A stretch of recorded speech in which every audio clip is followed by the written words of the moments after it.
Am I the antagonist for arguing with my wife at the zoo? Today was my son's birthday. He lives out of state, so my wife and I were planning to do a video call with him. This morning, my wife woke up earlier than me and had a video call with him before I woke up. We hadn't set a specific time for the call, so I missed it. I was upset with my wife for not waking me up. She defended herself, saying she wanted to let me sleep. This situation has happened before. Last Christmas, everyone started opening gifts without me because my wife didn't wake me up. The same thing happened on our daughter's birthday last year. I've asked my wife multiple times to wake me up for important things that we haven't planned, but she continues to let me sleep. I can manage my schedule and set alarms, but I expect my wife to wake me up for important unexpected events. I was especially upset this time because my son has a busy schedule and wouldn't be able to call for the rest of the day. I was hurt that my wife immediately became defensive instead of acknowledging my feelings. We had plans to go to the zoo together that day, so we left quickly after I got up. I still wanted to discuss the issue and resolve it, so I tried to have a conversation with my wife. I made sure to keep my voice down and not disturb others at the zoo.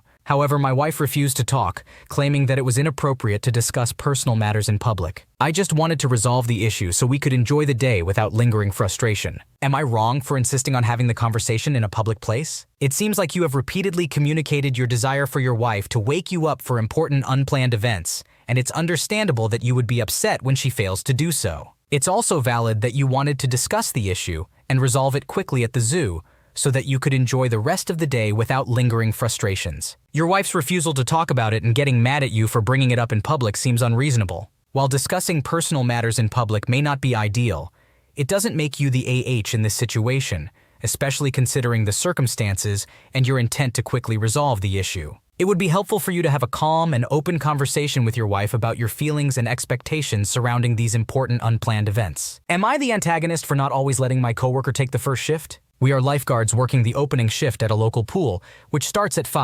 6 a.m. I'm a relatively new hire, but I have been in the lifeguarding profession for 11 years. He has been with this specific establishment for longer than I have, and has mostly worked alone during the summer openings. He is a decent guy, but he has crossed some boundaries in the past. For example, he reminded me to handle my clearances when I had to take time off for an emergency. This was unexpected, and he assumed I would have free time. I found it inappropriate but also amusing that he thought he had the right to say that. In the lifeguarding industry, rotation schedules can either be relaxed or politically charged. Long ago, I decided to acknowledge the advantages of taking a break first or second and strive for fairness. Taking the first break, around 6:30 a.m., is usually worse, especially in this case because my coworker often leaves at the top of the hour, earlier than my shift ends. If I take the first break, it means I have to be on the stand from 8:30 to 9 a.m., and he leaves at 9 a.m., leaving me on the stand until 9:45 a.m. before my next break. This situation is unpleasant. To resolve this, we agreed to take turns in deciding who takes the first break. It's a simple compromise that allows me to avoid always taking the first watch while also not enduring the unfavorable schedule every shift. However, he keeps trying to be the first one to take the break, using passive-aggressive tactics where he casually brings his belongings to the stand, and I have to address it. Today, in a serious tone, he informs me that he will always take the first shift because working alone in the mornings affects his body, and he needs to use the bathroom after the first watch. Disregarding the fact that the first shift is 45 minutes instead of the usual 30 when there are 2 guards, it bothered me that he simply informed me without discussion, especially since we had previously agreed to take turns. Moreover, he can hold it and adjust his body back to its regular cycle or try to use the bathroom before his shift. I'm not well versed in bodily cycles and the difficulties of timing bathroom breaks, as I simply go when I need to.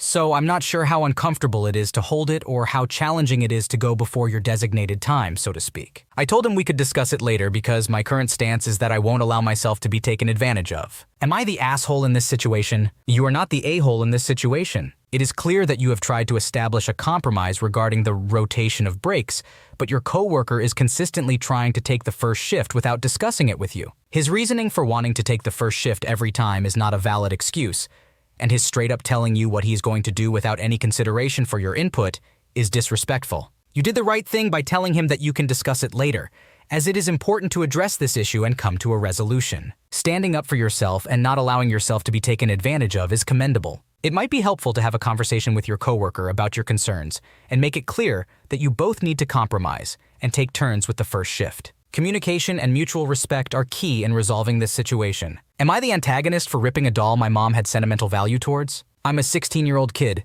and I recently had an annoying interaction with my mother. In the corner of my room, I have a collection of stuffed animals that I've gathered over the years since I was a baby. One of these plushies is an animal wearing an Easter bunny onesie. The hood can be taken off and put back on. A few months ago, I got bored and decided to cut off the hoodie. I thought it would be cool to sew up the edges and make a cute bunny hat for my dog. However, I lost interest halfway through the cutting process and left it like that. About half of the hoodie ended up detached from the plushie, but it still looked okay to me. It's my doll, so I didn't think much of it. The doll is actually from a trip to an amusement park when I was around 5 years old. So when my mom found out that it was torn, she was pretty upset. I casually mentioned it during a conversation and she wanted to see it. She got upset, not angry, just disappointed. Although the doll didn't mean much to me, it clearly had sentimental value for her. I was not aware of this until that moment. However, something she said made me feel a bit frustrated. While holding the doll, she said, "It's really mean that you did that." It felt odd for her to call me mean for tearing my own doll. I didn't dwell on it though. Instead, I offered to ask my grandmother to sew it back together. Whenever we need something mended properly, we ask my grandma for help. But my mom said, "No, you did it anyway. It's your doll. You can do whatever you want with it." She said it in a sad voice. I continued to insist on having it sewn back together. The doll wasn't in bad shape, and it was completely possible to sew the hoodie back on. However, she kept rejecting the solution, saying things like, No, you already did it anyway. And it didn't mean anything to you anyway, it's just a doll." She didn't let up, and her disappointment was clearly evident in her tone. After repeatedly denying the solution I proposed, I got annoyed, took the doll back, and went to my room. I'm upset because I apologized and offered an easy fix, but she wouldn't accept it. Moreover, she called me mean and acted as if I was heartless for tearing my own doll, without me knowing she was attached to it. She, of course, became frustrated with my annoyance towards the situation, so now I'm wondering if I'm being unreasonable for feeling upset. You did not intentionally destroy the doll, and were not aware of its sentimental value to your mother until she expressed her disappointment. You offered a reasonable solution by suggesting that your grandmother could sew it back together, showing that you were willing to make amends. Your frustration stemmed from your mother's refusal to accept this solution and her continued disappointment in you, which is understandable. It is important to communicate your feelings to your mother and strive for better understanding and compromise in the future. Am I the antagonist for taking my kids on vacation for Christmas? My husband and I, who are in our mid-30s,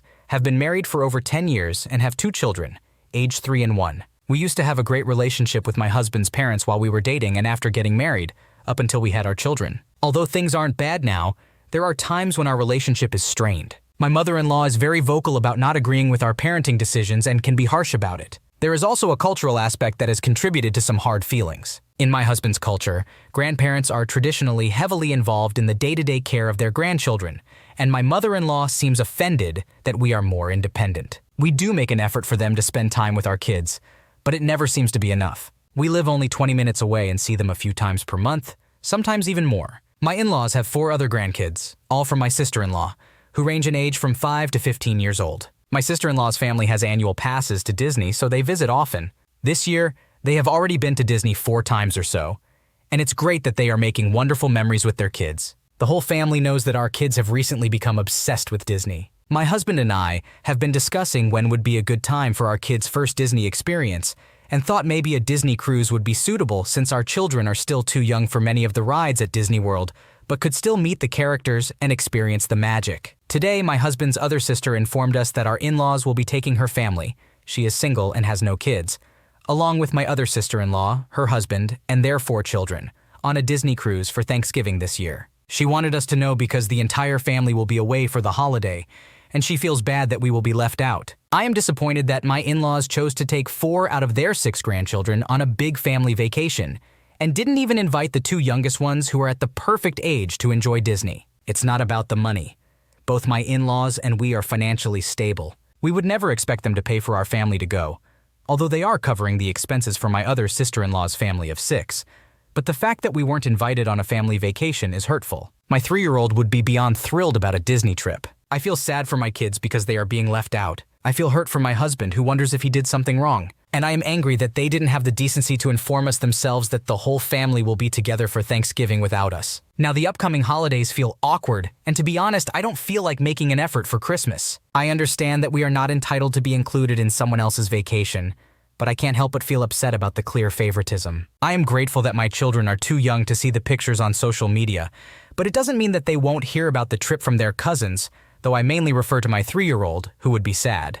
We have been contemplating taking our kids on a Disney cruise anyway, so would we be in the wrong if we said, to heck with it, we're taking them for Christmas? It's completely understandable that you and your husband are hurt and disappointed by the fact that your in-laws excluded your children from the family vacation. The extreme favoritism is hurtful, especially when your kids are at the perfect age to enjoy a Disney experience. You are not entitled to be included in someone else's vacation, but it's reasonable to feel upset and even angry about the situation. Your feelings are valid and it's important to address them. If taking your kids on a Disney cruise for Christmas is something you've been considering, there seems to be no reason why you shouldn't go ahead with it. It could be a wonderful opportunity for your children to have their own special Disney experience and create lasting memories. However, it might be worth having a calm and honest conversation with your in-laws about your feelings and how their actions have affected you and your husband. Communication is key in resolving any tension and misunderstanding, and it might help improve your relationship moving forward. Am I the antagonist for telling my sister's boyfriend nobody cares about his Tesla? I, a 25-year-old male,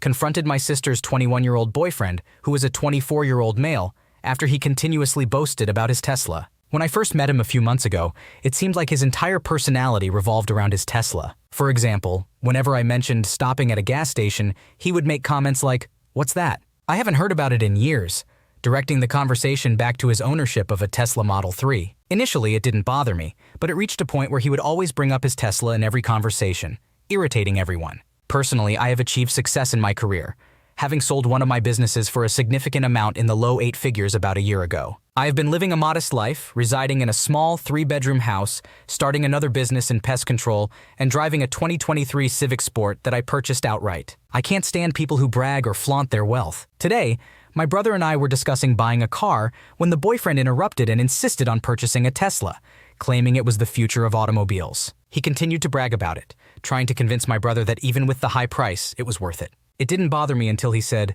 "Don't end up like your brother buying a Honda Civic. They're trash." At that point, I lost my temper and told him he had no idea what he was talking about. I accused him of wanting to appear rich and pretending to be wealthy just because he owned a Tesla, despite the fact that he still lived with his parents. I informed him that I had enough money to purchase 10 of his Teslas outright, emphasizing that it was not impressive and made him look foolish for bragging about owning a Tesla. I also suggested that if he wanted to pretend to be rich, he should back up his talk instead of leasing a Tesla. This greatly upset him, and he immediately left my parents' house. Both my sister and parents are angry with me because they perceived his intentions as helpful, viewing my behavior as rude and boastful about my wealth. So, am I the asshole for telling my sister's boyfriend that no one cares about his Tesla? It's understandable that you blew up at your sister's boyfriend after months of him constantly bragging about his Tesla and making condescending comments about other cars. It seems like he was trying to show off and belittle others, which is not respectable behavior. Your reaction may have been harsh, but it was a result of built-up frustration. It seems like his constant bragging and disrespect towards you and others pushed you to your limit.